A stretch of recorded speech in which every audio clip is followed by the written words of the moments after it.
Welcome to the Doodle Zone.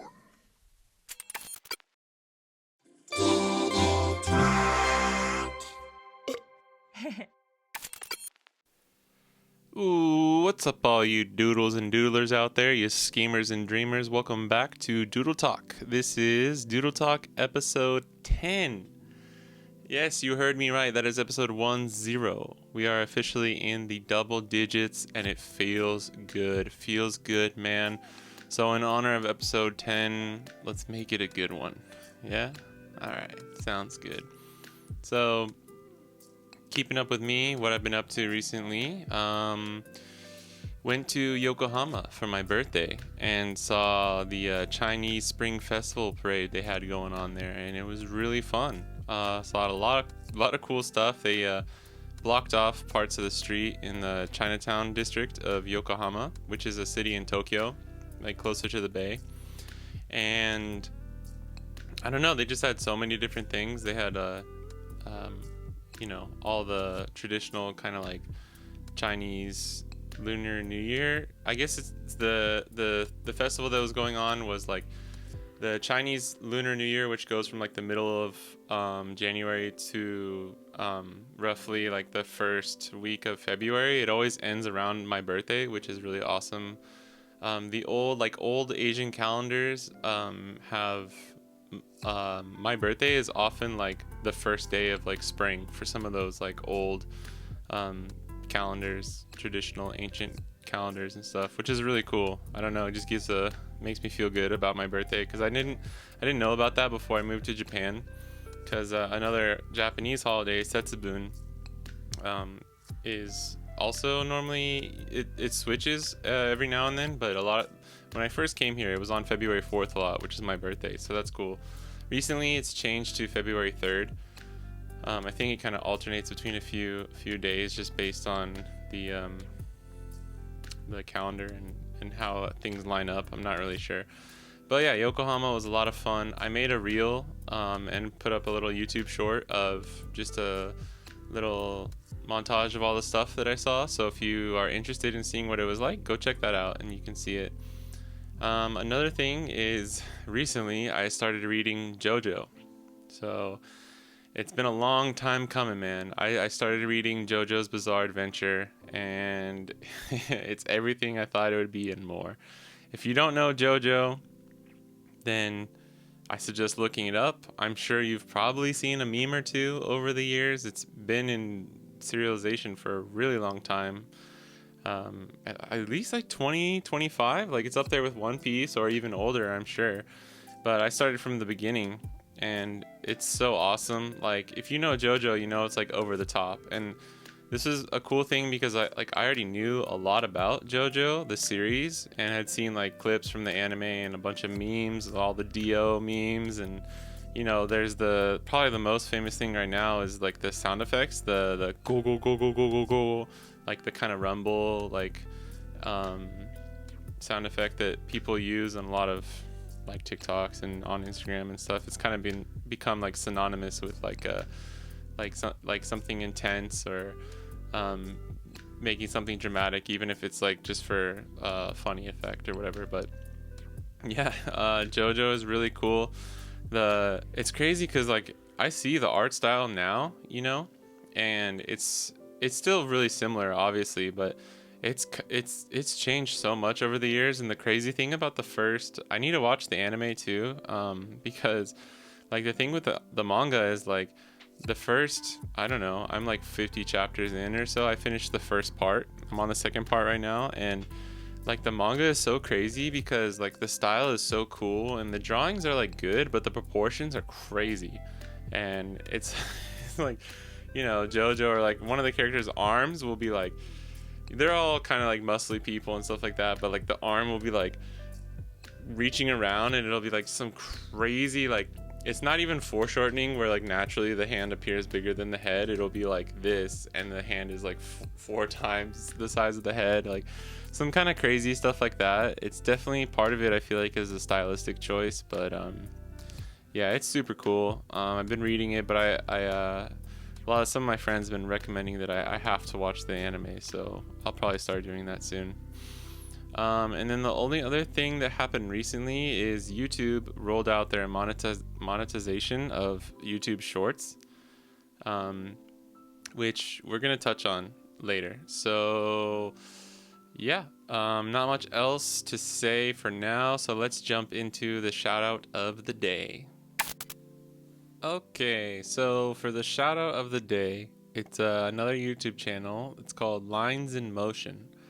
And this is a really cool YouTube channel. I had seen some of their videos before, maybe a year or two ago, and really liked them. They kind of fell off the radar from my like recommended on YouTube and stuff, but I saw a video pop up again the other week and I watched it and I was like, oh yeah, I remember this channel. They do really cool video essays about all different kinds of like animation and manga, and they go into depth about like certain topics while showcasing and highlighting how some of these manga or anime like display those types of things. And the way they do it is they use a lot of cool like visual elements in the way they narrate their videos, and do a lot of like really sweet editing, using 2D images and making them move, like kind of like semi-animating them. I think there's like an actual term for that. I don't really remember what it's called. And I'm not even sure how they do some of the editing, which is always cool to see, because when you're watching something like that and you're like, dang, how do they even do that? For me, I mean, it can be distracting for sure, but it's so cool that I'm always like, dang, how do they do that? And it like keeps me guessing as to how they like are creating it. But it's also like, for me personally, I become like more engaged and want to check out more of their stuff. But yeah, super cool stuff. Go check them out if you're interested in any kind of like commentary on storytelling, writing, visual aesthetics, animation, manga, all that good stuff.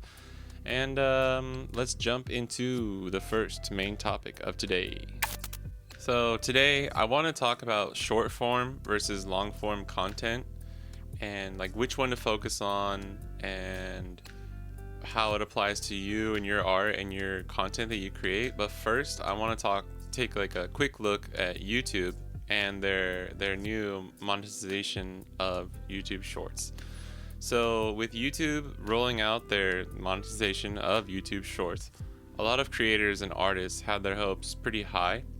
They were thinking that, maybe if anyone can do it, it's going to be YouTube. They're going to pull off a miracle and make a consistent and reliable way to monetize short form content, because stuff like Instagram and TikTok, like they're kind of trying to do stuff, but the limit on what you can get paid seems to just be capped, or like the amount of money they can give to people seems capped, and it's just not working out super well for most people unless you're like the 0.001% of people who are making money, but you're probably already making enough money at that point where it doesn't really matter.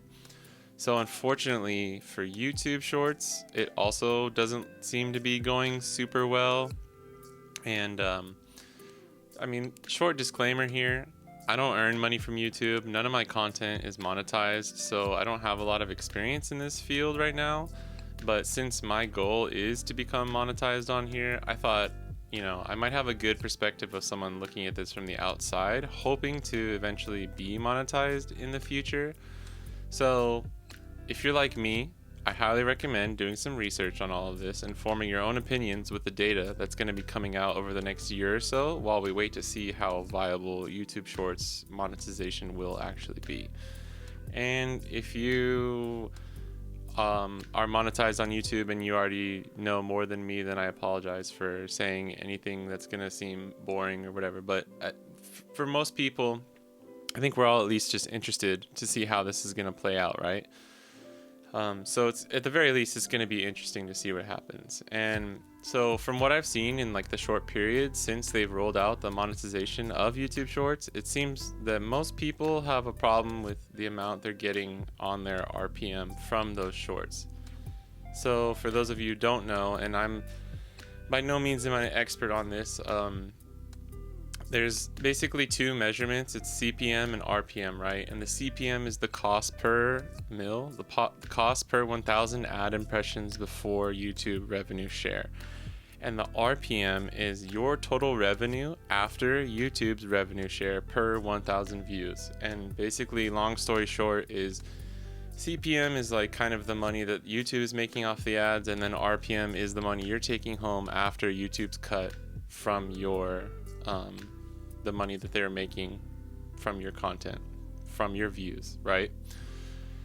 And that's fine and dandy. That's kind of how it is for the long form content. RPM is basically a way that YouTube created so that the creators could see their own take home value, the amount of money they're making essentially off of their videos and stuff like that. So, which is nice. It's a good thing to have. It's a great way to look at your analytics as far as I can see.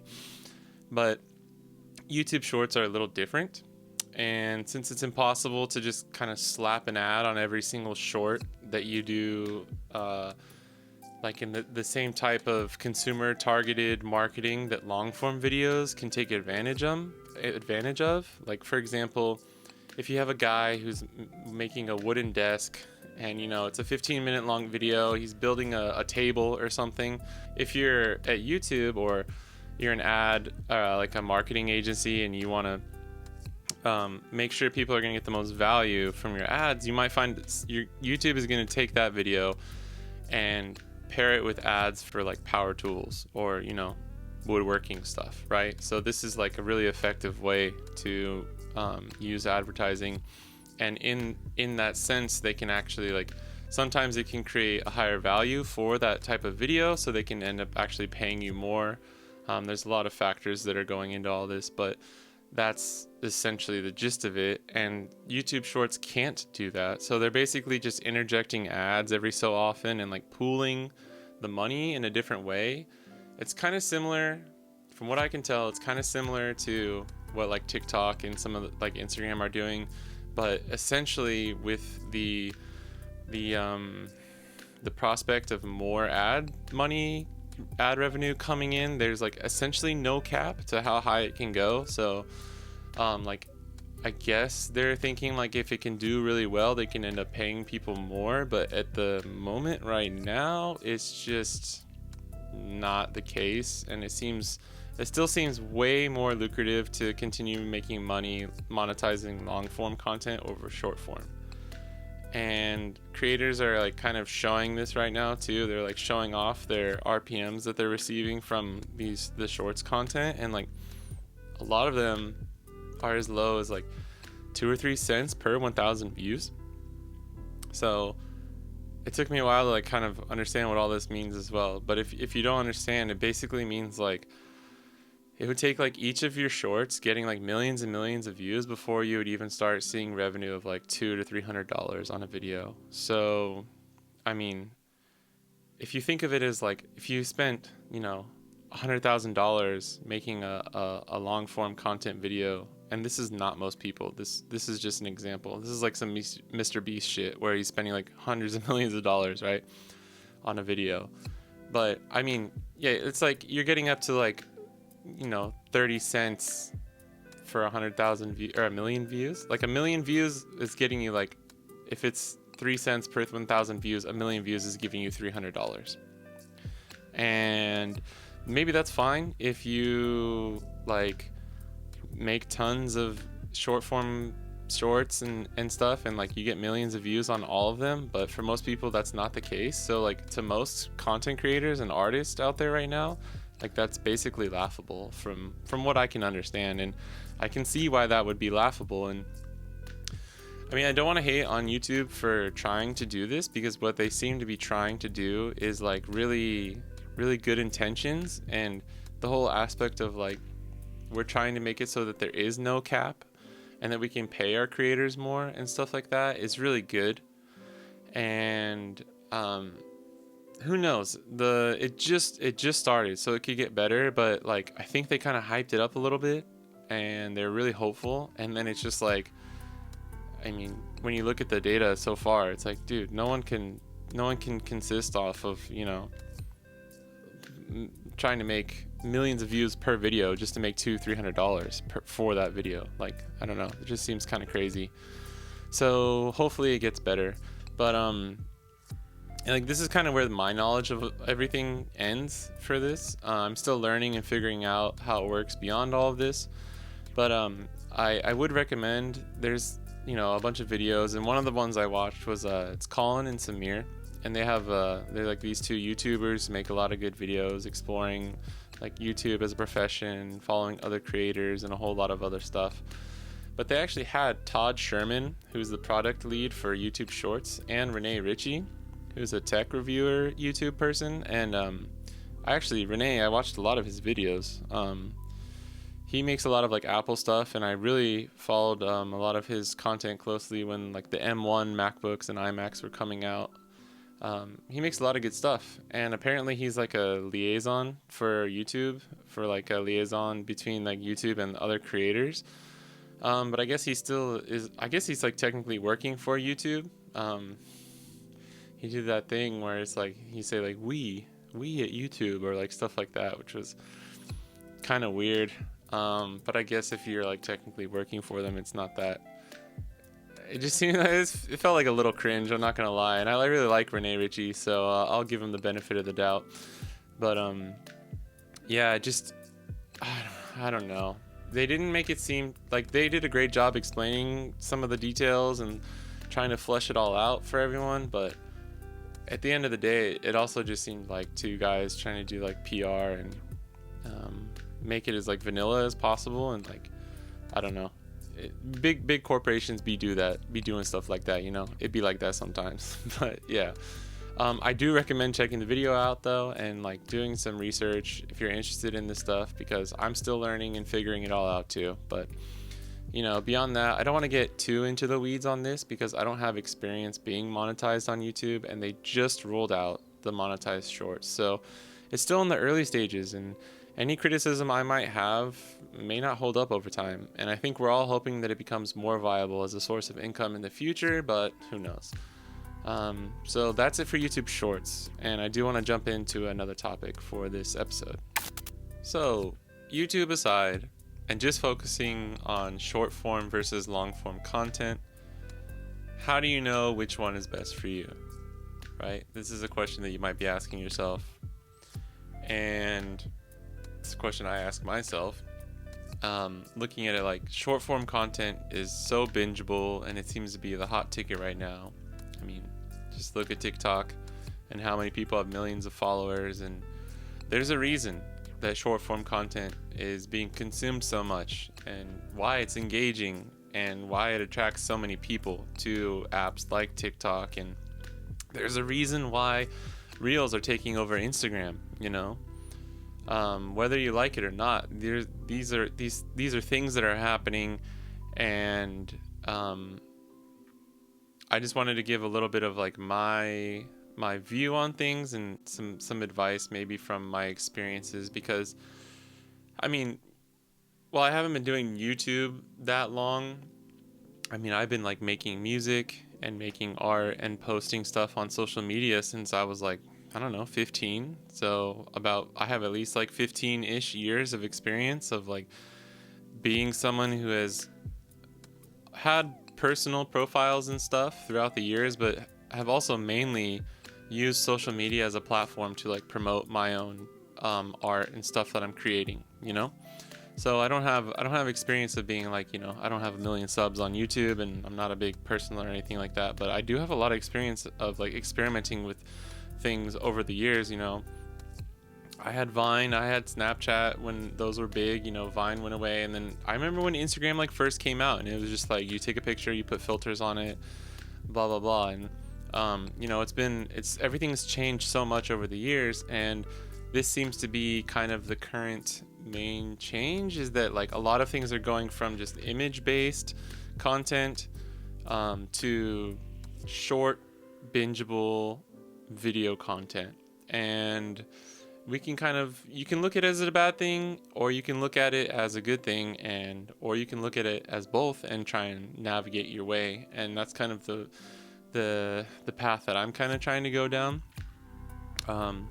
So on the topic of like which one is best for you, if you're an artist, and if you're an artist or a content creator, this isn't for anyone who's just like, I have a Facebook because I like to keep in touch with family. Like, obviously you do you. There's nothing I want to try and like recommend or anything for that. So this is just, you know, for artists or content creators.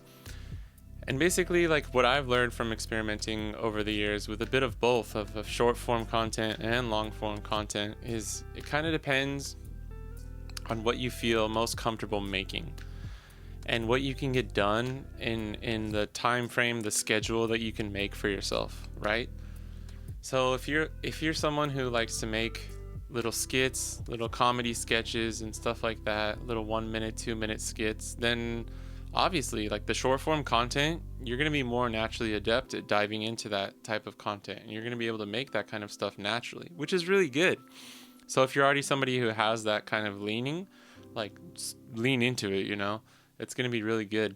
But if you're someone who likes to make a long process video and break everything down and show people how you do things, you may, you know, you're not going to do as well with short form content, just on a surface level, right? If that's the type of content you like, it's not going to work as well just in the universe of like a short form content bias is kind of the way I like to think of it.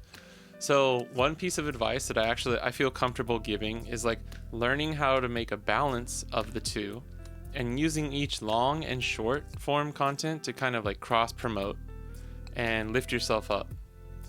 So unless you feel completely natural doing both styles, I would suggest picking a lane, choosing one type of content that you're going to focus on the most, and then have everything else be like just a way to promote yourself and like kind of shout out the other type of content you're making.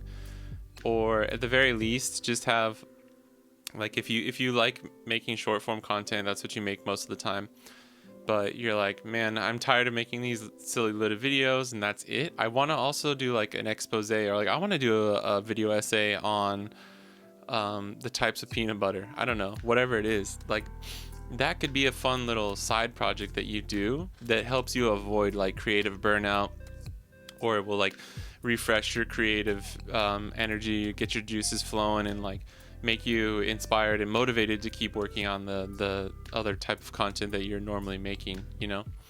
So that's a good way to kind of like utilize both of those things. And here, I'll give you an example that is from me. Recently, I just posted a new animation tutorial for creating like a little sparkle effect, and I posted the long video. It's like, I forgot, the sparkle one is like 10 or 15 minutes long, and it's a full, you know, it's full like it's a simple animation how-to, so it's not like anything crazy, but it is a full step-by-step kind of animation tutorial that I posted. And I finished that a while ago, and the other thing I wanted to try and do before I posted that, I wanted to have these little 1 minute simple animation how-to reels and YouTube shorts to go along, because I made 3 and I've already finished all of them, and I wanted to have these little like supplementary 1 minute shorts to go with them. And so that's what I did. I kind of like, I obviously it's hard to condense an animation tutorial into like under 60 seconds, which is what the goal I gave myself. But you know, you take the main points, you boil it down, and then you create it's still, I wanted it to be like still informational, like educational. I didn't want it to be like a tutorial that doesn't make sense and is stupid, because TikTok is notorious for having like, you know, there's a lot of like art tips and tricks out there that like aren't good at all, or are just like kind of, I don't know. Of course, there's good stuff out there, but there's some people who are just kind of like maybe showing you bad ways to do things, or like it's not an actual tip, it's not an actual like tutorial or anything. So I wanted it to be like still good, but short. So I boiled it down and made like a little 60-second, 45-second clip to go along with the longer video that I already put out. So I put out the long video, and then a day or two later, like, released the short video to go with it. So I have three long form ones, and then I have made 3 short form ones, and they're all finished, and I'm putting them out now, like at different intervals. And it's interesting because I haven't really done this before, so I'm interested to see like how it goes, and seeing like the effect of not just having one long video and like having the short video to go with it. So yeah, it's gonna be cool watching what happens with that. And my goal is like to have people see the reel or the short that I posted, which doesn't have the in-depth aspects that the long video does, but hopefully hopefully it's like entertaining enough in its own right? And hopefully people can still learn. If they don't want to watch the long one, they can still like learn kind of like how to do it from the short one. And then 3 is hopefully it brings some traffic over to like the full tutorial videos, right? That's the goal. And yeah, we'll have to see how that goes. I've posted the sparkle one already. By the time this video comes out, the sparkle one is up on my YouTube and Instagram. So if you want to check that out, please do. And please don't worry about a typo in the Instagram or the short form one where I that feeling when you misspell sparkle. I was moving the text around and I had to erase. I know I erased sparkle once and like had to write it again. I typed it in and I forgot the P. So it's definitely how to animate a circle. And it was kind of like too late by the time I noticed. I had already posted it. It had been a couple hours and I was just like, I don't want to go back and fix it because it's just one little typo.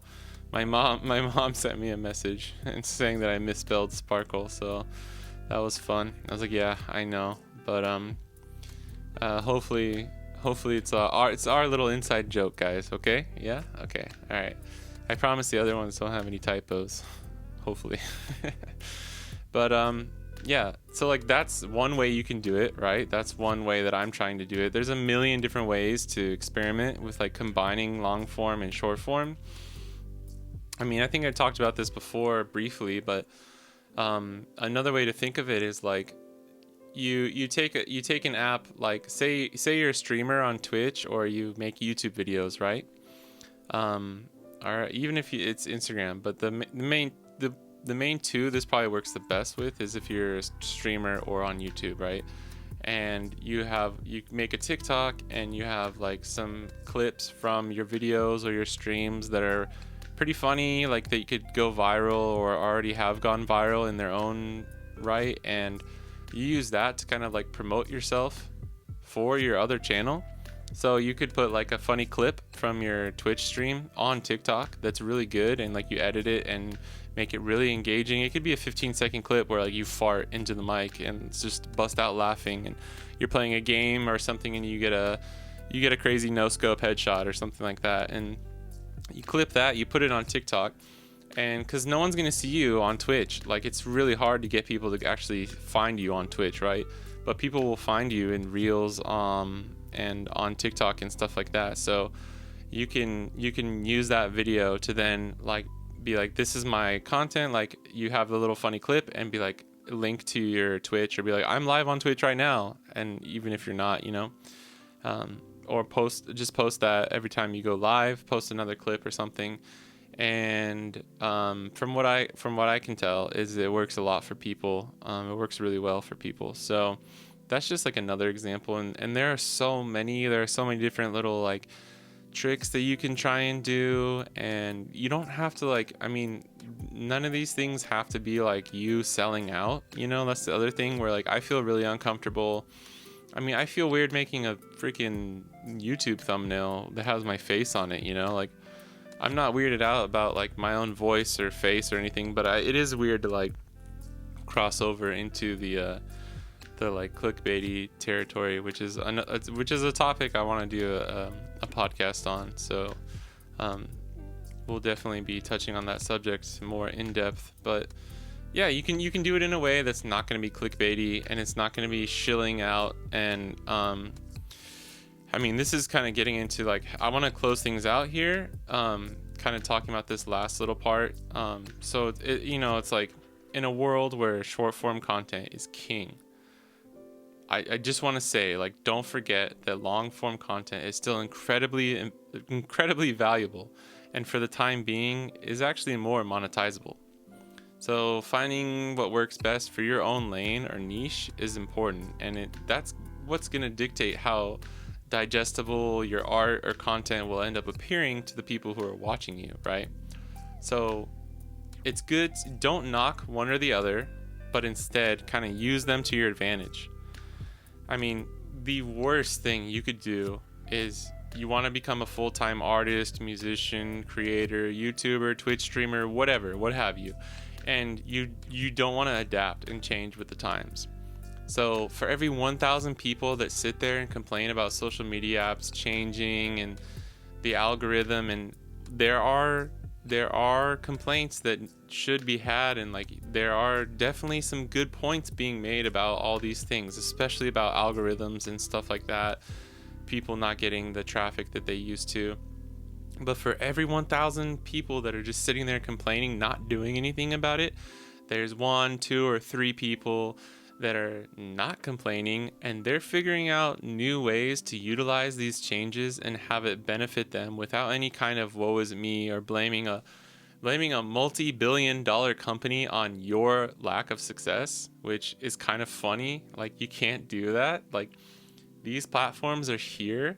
Don't let them, like, this is the way I try to look at it. Like, I try to have a very like proactive approach of like, don't let some kind of crazy like social media app or some kind of company like take advantage of you and flip it around. And like, there's so much utilization and so much use you can get out of these apps, and like promoting yourself as an artist or a content creator, that you'd be a fool not to try and like effectively just objectively sit down, figure it out, and like try and utilize it to the best of your ability. Because at the end of the day, you can't just sit there and blame an app for you not succeeding in something, which is a really important mindset that you need to get yourself out of. If you're somebody who sits there and complains about just whatever algorithm, or oh, everything's reels, everything's videos now, like Instagram sucks, it's like, dude, sorry, but like, if you want to just do videos, I don't know, go make a Tumblr or Pinterest or make your own website. Like, there's nothing holding you back from doing what you want to do. And if an app that you're using, you know, for free most of the time, isn't working out the way you wanted, you can't blame that app for your any lack of success. And there's small caveat, because I know there are like actual important problems that come up with like some of the stuff with like the algorithm and shadow banning and stuff like that. I'm not saying that doesn't exist. I'm just saying like try to be the better person between like you and multi-billion-dollar corporation evil overlord, right? Like, between the two, like, you got to try and be the better person and take advantage of it. Use it to your advantage and make the most out of it. And that's what's probably gonna end up giving you success, you know, because like, what is it, like, if you build it, they will come, right?